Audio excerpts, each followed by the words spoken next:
السلام علیکم، آپ دیکھ رہے ہیں عبداللہ اسلامک چینل۔ آج ہم عبداللہ اسلامک چینل میں پارہ نمبر 14 کے حوالے سے بات کریں گے۔ پارہ نمبر 14 کا نام ربما ہے۔ اگر ہم پارہ نمبر 14 میں صورتوں کی بات کریں کہ پارہ نمبر 14 کے اندر ٹوٹل کتنی صورتیں آتی ہیں، تو اس پارہ میں ٹوٹل 2 صورتیں آتی ہیں۔ سورت ہجر جو کہ 13 پارہ نمبر سے شروع ہوتی ہے، اس کی ایک آیت ہی 13 پارہ میں ہے۔ باقی تمام کی تمام سورت 14 پارے کے اندر ہے۔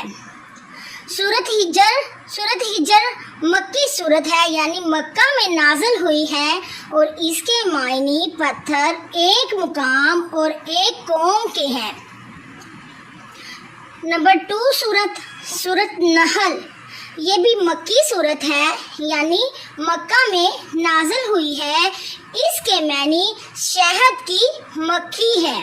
اگر ہم 14 پارے میں رکوعوں کی بات کریں تو 14 پارے کے اندر ٹوٹل 23 رکوع ہیں، 23 رکوع ہیں۔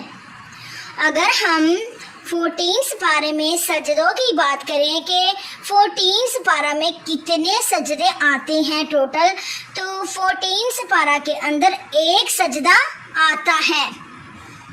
آپ ہماری ویڈیوز کو سبسکرائب کرنا اور شیئر کرنا نہ بھولیں۔ بہت شکریہ۔ خدا حافظ۔ سبحان ربک رب العزت عما یصفون وسلام علی المرسلین والحمد للہ رب العالمین۔ اللہ مجھے حق کہنے کی اور آپ کو حق سننے کی توفیق عطا فرمائے۔ بہت شکریہ۔ خدا حافظ۔